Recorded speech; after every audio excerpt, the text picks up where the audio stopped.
e entrou para ficar com eles. E aconteceu que, quando estavam à mesa, tomando ele o pão e abençoando, e tendo partido, lhes deu. Então se lhe abriram os olhos e o reconheceram, mas ele desapareceu da presença deles. E disseram um ao outro: porventura não nos ardia o coração quando ele pelo caminho nos falava, quando nos expunha as Escrituras? E na mesma hora, levantando-se, voltaram para Jerusalém, onde acharam reunidos os 11 e outros com eles, os quais diziam: o Senhor ressuscitou e já apareceu a Simão. Então os dois contaram o que lhes acontecera no caminho e como fora por eles reconhecido no partir do pão. Obrigado, Deus. Obrigado pela oportunidade que temos de ter a companhia de tão belo texto, tão bela narrativa, esta que nos orienta a respeito de como devemos agir, nos ensina, não só nos alimenta de história, mas também de fé. Obrigado, e fala conosco agora por meio dela, em nome de Jesus, amém. Queridos, então, a perspectiva era boa, né? 2 discípulos, dentre daqueles 70 que Jesus possuía, estavam em Jerusalém por ocasião da Páscoa, cheios de expectativa, cheios de esperança, afinal de contas participariam da festa, mas também na expectativa de que aquele a quem eles ouviram tantas vezes dizer que seria o novo rei, que comandaria o novo reino, esperando que esse então fizesse valer as suas palavras e trouxesse esse novo reinado.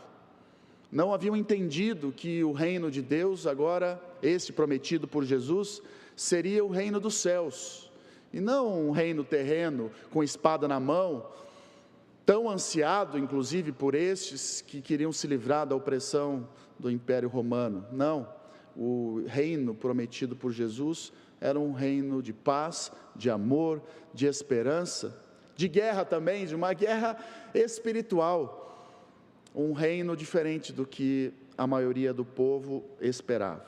Esses discípulos então não tiveram aquilo que encontraram, ao contrário, viram o próprio mestre morrer, e sem entender direito a razão da promessa não ter sido concretizada da forma como eles queriam, passaram a caminhar em direção a uma cidade que ficava a cerca então de 11 quilômetros de Jerusalém, chamada Emaús. Chegariam cedo a Emaús. Emaús era uma cidade próspera, por que não? Uma cidade conhecida por suas águas termais. Enquanto caminhavam, já desiludidos, porque aquilo que esperavam não aconteceu, foram encontrados por um peregrino, por um viajante, por um anônimo. Todos nós sabemos agora que era Jesus, mas naquele primeiro momento os discípulos não o reconheceram. E essa conversa que Jesus tem com esses 2 discípulos, um deles provavelmente Lucas, o outro Cleopas, já mencionado, nos ensina muitas coisas. Jesus deixa muito claro num primeiro momento que aqueles 2 homens eram indesculpáveis, porque quando começaram a discorrer sobre o motivo da sua tristeza, sobre o motivo da sua desilusão, logo citaram alguns episódios que no primeiro momento deveriam muito mais do que cegá-los, mas abrir os olhos deles. Eles mesmos citam que as mulheres foram ao túmulo e não encontraram Jesus. Eles mesmos citam que outros discípulos, depois de ouvirem o episódio, o relato das mulheres, também comprovam que não foi possível encontrar Jesus dentro do túmulo. E Jesus então olha para eles e diz: não é possível. Como vocês não conseguem enxergar um palmo à frente de vocês? E começa a discorrer por meio das Escrituras que o que estava acontecendo era justamente aquilo que havia sido profetizado, que havia sido prometido. Afinal de contas, 3 dias se passaram e aquele era o tempo então que Jesus Cristo ressuscitaria, conforme a promessa. Então, no primeiro momento, Jesus deixa muito claro àqueles homens que eles eram indesculpáveis. Toda a tristeza, toda a falta de fé de vocês, não é culpa das circunstâncias, é culpa de vocês. Tudo lhes foi dado, o que foi prometido está acontecendo, e por que é que vocês ainda não entenderam? Bom, Jesus faz com que aqueles homens não tenham desculpas nenhuma, a culpa de fato era deles, diz o verso 27. A repreensão que Jesus faz aqui, ela não se restringe aos 2 discípulos. Talvez se aplique, não num primeiro ponto, mas já como uma aplicação de fato, a cada um de nós.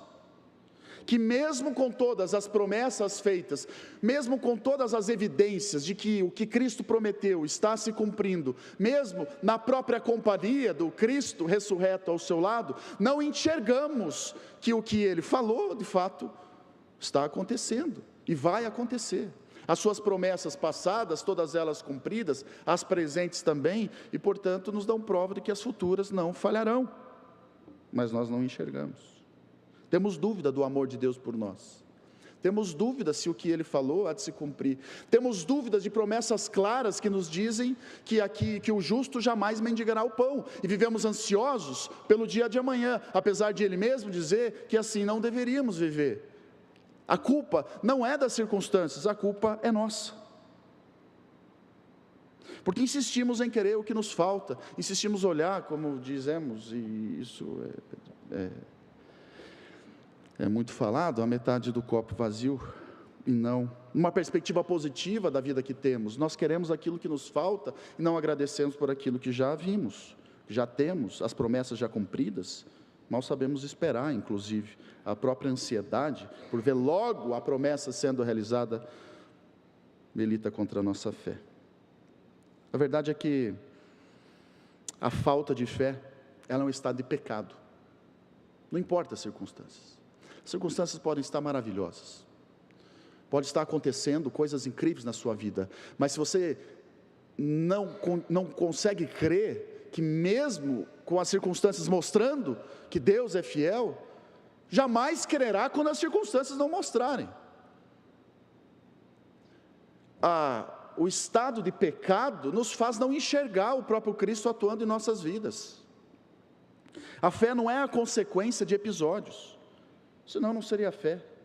Quem não tem fé, mesmo que os episódios sejam favoráveis, não enxerga. Não enxerga. Bom, às vezes nós não enxergamos mesmo. Temos uma vida boa, as coisas estão acontecendo, temos a nossa casa, temos o nosso marido, temos comida, até fizemos uma viagem no final do ano passado. Lógico que eu não estou falando isso da minha vida, fizemos uma viagem. Até estou falando da minha vida, porque não, essa mensagem é para mim também. E por que é que mesmo tendo uma vida boa, nós insistimos em questionar se amanhã Deus proverá? Se Ele nunca falhou, nunca falhará, e a promessa dEle é essa: amanhã o Cordeiro estará lá, Deus proverá.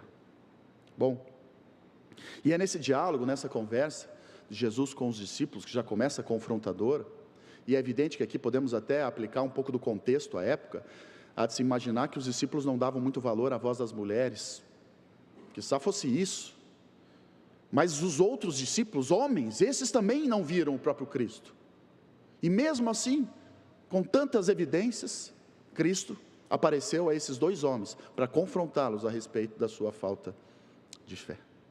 Mas Cristo é misericordioso, Deus é maravilhoso na insistência que tem conosco, porque eu já teria desistido de mim, qualquer outra pessoa já teria desistido de mim, menos a minha esposa, que continua insistindo. Mas o fato é que nós temos muitos defeitos, e aqui quando num contexto macro, evidentemente, num contexto maior, a respeito da nossa falta de capacidade de cumprir as promessas que cumprimos para o próprio Deus, se Deus não fosse essencialmente misericórdia, talvez já tivesse, de fato, desistido de nós, mas Ele não é assim, e portanto Ele resolve encontrar esses discípulos, caminhando rumo a Emaús, um lugar da desesperança, um lugar agora da tristeza. Ele ensina algumas coisas, que faz com que esses discípulos tomem algumas atitudes que mudam a perspectiva deles 2. Estou colocando esses dois homens num buraco de defeitos, mas não. Assim como nós, eu e você, cheios de defeitos, podemos também demonstrar qualidades, quando Cristo misericordioso estende a mão para nós e nos chama para uma segunda chance. Foi o que eles fizeram. Veja, verso 29 vai nos dizer: mas eles o constrangeram, dizendo: fica conosco, porque é tarde, e o dia já declina. E entrou para ficar com eles. Esses discípulos pediram para Jesus ficar. Esses discípulos talvez não tivessem a consciência, o próprio texto diz, de que aquele era Cristo, mas uma coisa eles sabiam: ali estava um homem de Deus, ali estava alguém que conhecia as Escrituras, ali estava alguém que depois à frente eles vão dizer, fazia com que o coração deles ardesse. E esses homens então, na presença de um homem de Deus, diz: fica conosco mais um pouco, vem conosco. O texto nos diz que eles, constrangidos, fazem isso. A interpretação nos diz que era como se eles insistissem a aquele homem: por favor, nós insistimos que você venha conosco, nós insistimos que você entre à nossa casa. Bom, querer a presença de Deus em momentos de dificuldade é fundamental. Não porque sem ela não conseguiríamos sair do problema, isso é uma verdade. Sem a presença de Deus, nós não conseguiremos sair dos nossos problemas. Podemos até ser ludibriados pelo diabo, quando de uma forma ou outra, por uma habilidade ou outra, nos vemos em situações melhores do que ontem, mas o próximo buraco está muito perto. E mesmo que vivamos de um buraco em outro e saindo de outro, a satisfação que só Cristo pode nos dar, o diabo não pode. A satisfação de, em meio às dificuldades, ainda ter o coração pleno. Veja só, querer a presença de Deus em momentos de dificuldade é fundamental. Não porque sem ela não conseguiremos sair do problema, não porque Deus é útil para nós. Querer a presença de Deus se faz importante não porque Ele é útil para nós, não por isso, é porque é importante, porque demonstra que não há mágoa para com Deus.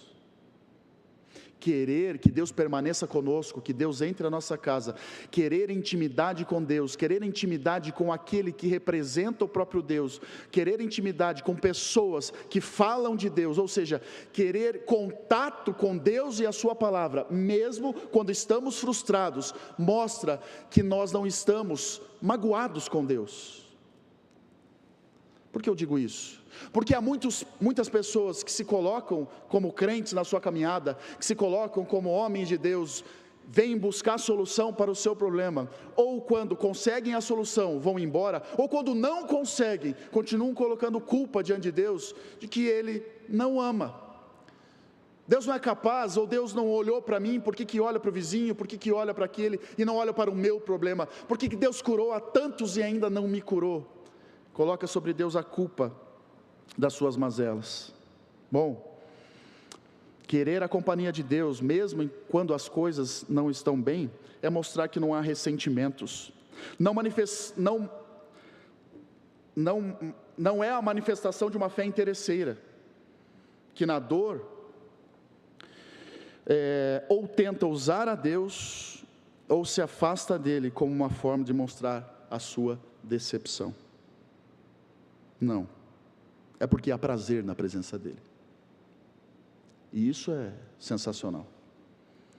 Esses dois homens continuavam tendo prazer na presença da palavra, esses homens continuavam tendo prazer, mesmo em meio à sua frustração, na pessoa que representava o próprio Deus. Esses homens continuavam tendo prazer na companhia da palavra de Deus. Esse é um desafio para nós, para mim e para você. Não sei quais são as suas demandas, quais são os seus problemas, mas há de se ter prazer, continuar tendo prazer em buscar a palavra de Deus, mesmo quando as respostas demoram a vir. Continuar tendo prazer em Deus, mesmo quando estamos caminhando a Emaús. Continuar a ter prazer na presença de Deus, mesmo quando o que queremos não se concretiza. Isso é fé. Isso é uma fé madura, é uma fé apesar de. Isso é a fé que Deus espera de nós, não é a fé interesseira. É a fé que se faz presente, mesmo quando as coisas não vão bem. o coração deles ardia. Eu não sei como está o seu coração, mas há de se querer que o meu coração, o seu coração continue ardendo pela presença de Deus, pela palavra de Deus. Esses homens então nos mostram, em um primeiro momento, que pela graça e pela misericórdia de Deus, ainda tinham o coração ardendo, e convidaram o próprio Cristo a cear com eles, e graças a Deus assim o fizeram, porque foi justamente no partir do pão que tiveram os seus olhos abertos e puderam reconhecer o próprio Cristo. Páscoa é um momento de esperança, e assim se fala, e o é.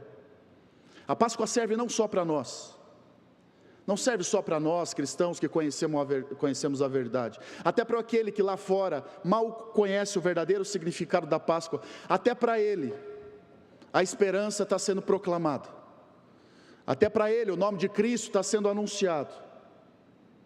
A esperança pregada e vista por meio da cruz, ela é anunciada e ela é eu ia dizer gritada, mas ela é dita com veemência a todo mundo: olhem para a cruz, na cruz há esperança.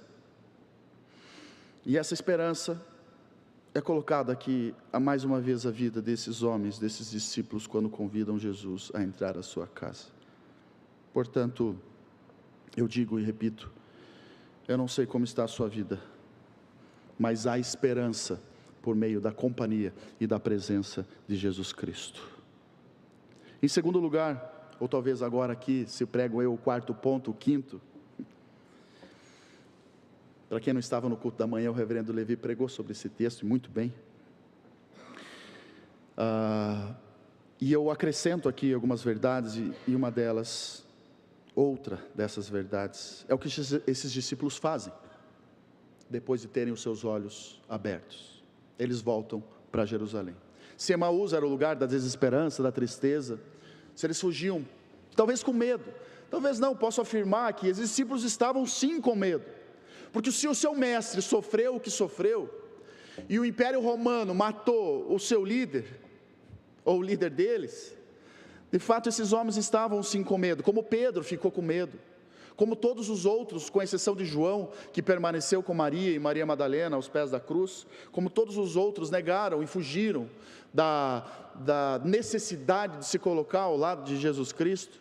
Esses discípulos então caminhavam distantes de Jerusalém para não precisar se envolver.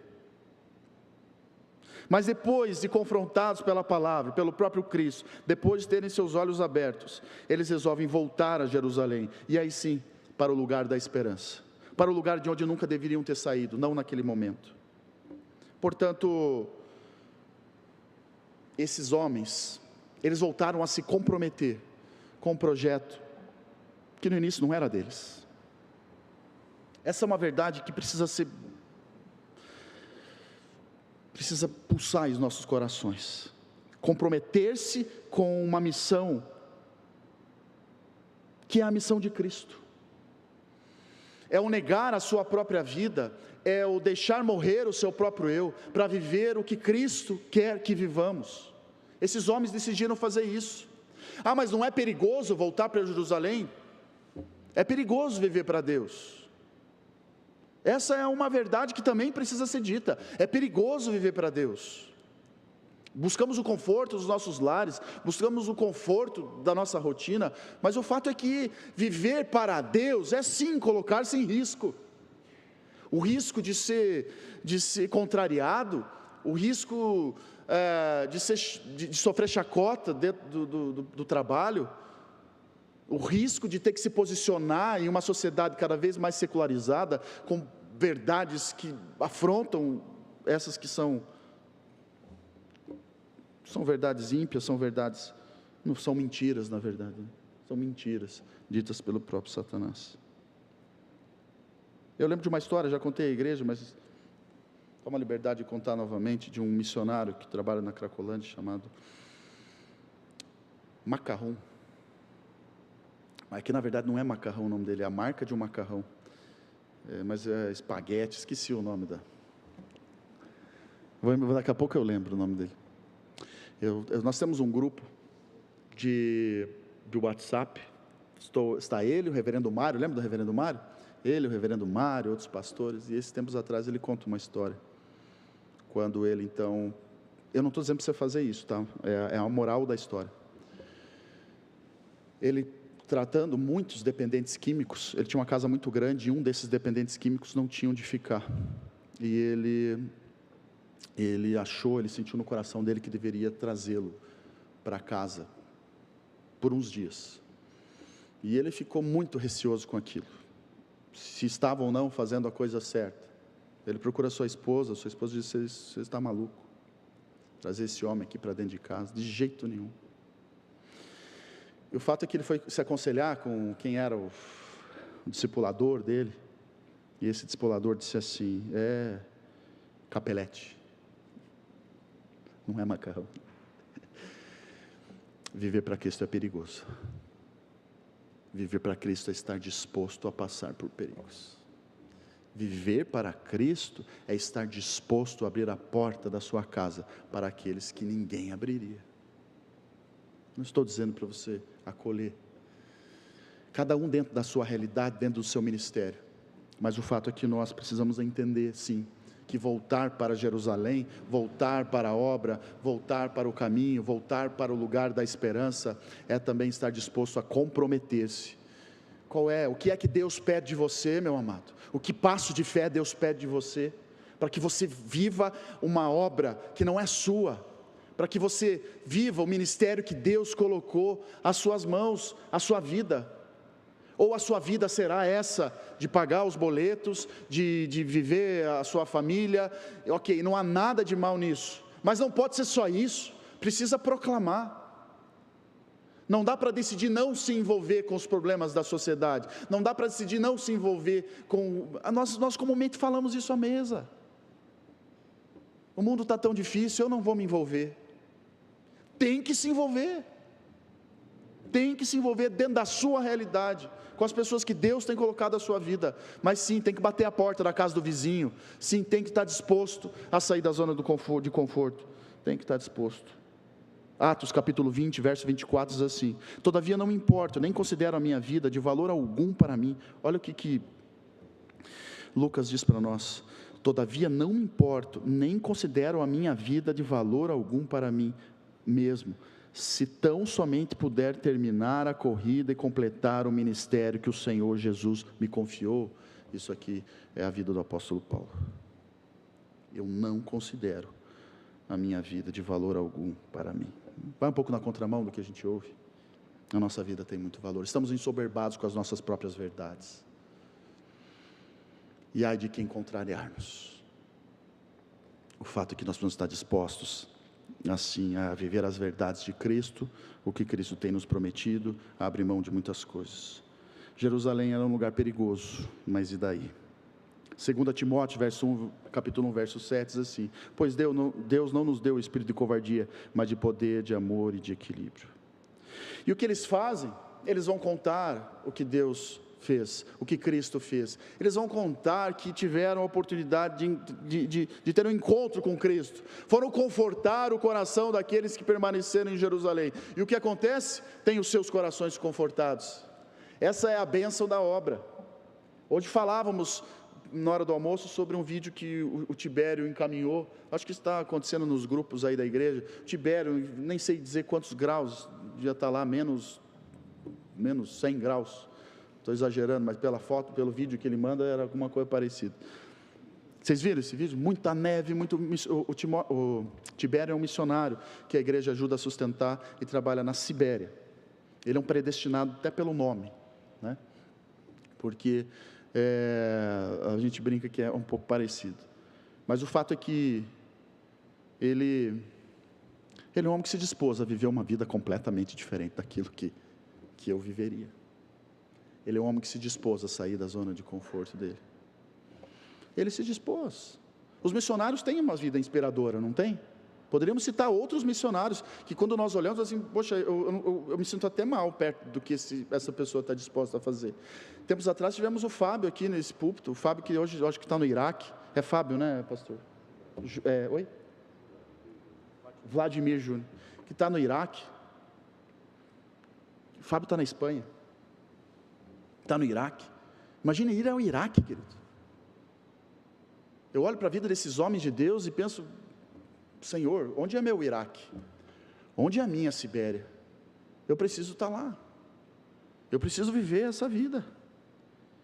A vida que o Senhor tem para mim. Talvez seja menos perigosa do que essas, mas é a vida que o Senhor tem para mim. O que não dá é para me locupletar dentro daquilo que Ele tem me dado e viver uma vida confortável demais. Seguir Jesus é fascinante mesmo. Seguir Jesus é o mais fascinante projeto de vida. Eu falei do Tibério, e ele posta aqueles vídeos. Agora, queridos, eu tenho certeza absoluta que se, nas oportunidades que ele teve de estar aqui falando esse púlpito, ele vai dizer: eu sou muito mais abençoado do que abençoa aquele povo, não é? Quando nós nos dispomos a fazer a obra, é incrível a satisfação que nós temos. Quem já teve a oportunidade de levar uma pessoa para Cristo, sabe o sentimento que é colocar a cabeça no travesseiro e pensar: obrigado, Senhor, porque hoje o Senhor me usou. Triste será a vida daquele que passar por essa terra sem ter a oportunidade de levar uma pessoa sequer a Cristo. Você consegue encher uma mão dizendo: já levei 1, 2, 3. Eu não sei qual é a missão que Deus tem para a sua vida, mas passar por essa terra sem ter a oportunidade de ser bênção na vida de uma pessoa, não é isso que Deus quer para nós. Deus quer missionários, dentro da sua Sibéria, dentro da sua Jerusalém, num lugar perigoso talvez, mas o fato é que nós precisamos cumprir o nosso chamado. Jesus abriu os olhos daqueles homens para entender que Deus continua no caminho conosco. E aí, eu lógico estou caminhando para o final, mas eu gostaria de perguntar: em que direção você anda? Você ainda está em direção a Emaús? E é interessante que nós sabemos quem está caminhando a Emaús. Nós sabemos, você sabe. Olha, é só olhar para a pessoa que convive contigo, você olha pelo semblante dela, se ela está indo para Emaús ou se ela já virou para Jerusalém.